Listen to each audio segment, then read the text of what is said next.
What do you do when you see something you don't want to see and you can't look away? What do you do when your brother is murdered before your eyes? And all you can do is stand there and watch. This is Guilt by Crystal Huntington. What do you do when you see something you don't want to see? You look away, right? But what if it's something you can't forget? Well, you never forget. You just don't want to remember.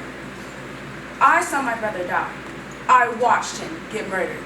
And the worst part is, I didn't do anything to help him. I couldn't. He wouldn't let me. He made me leave him there to die. He told me to walk back upstairs and made me not look back. He died in his room, in our basement, on a Tuesday morning. Once we got to the hospital, they said there was nothing they could do, and he was already gone.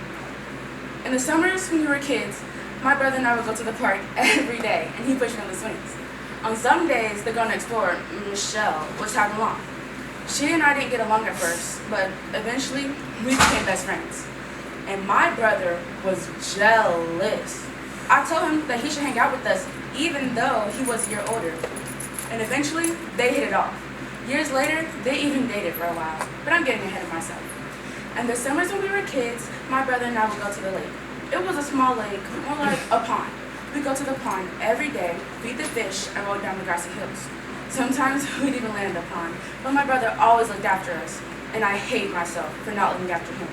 I don't care what people tell me. I'll always feel guilty about it, about everything. Do you know what it's like to lose someone? You make yourself live with that feeling, that guilt, until it drives you crazy, and you start to wonder if it's all worth it. Is life worth living after all you've ever known has been taken from you?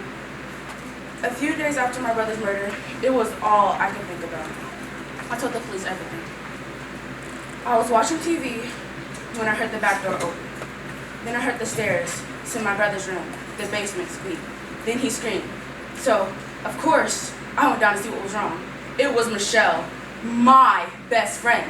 She was holding a knife to his throat. She said that if I would go back upstairs and let her do what she needed to do, uninterrupted, then she wouldn't kill me.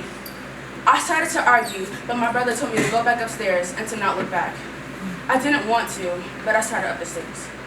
I got about 3/4 of the way up when I dialed 911 on my phone and set my phone across the hardwood floor into the kitchen. Then I quietly turned around and peeked over the banister. She stood there for 10 minutes before she slit his throat. During that time, she told him how much she regretted having to do this, but this was how it was going to be. He didn't say anything to her.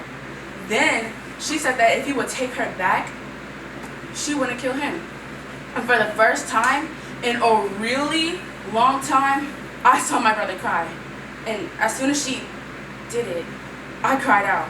She looked up at me and smiled. I ran upstairs. Then I heard sirens, so I ran outside hysterical. The police went in and arrested her. Our parents were away on business, so I had to call them. But the police told them what was wrong because I was crying too hard. She's been on death row for 12 years now. She killed my brother because of a broken heart.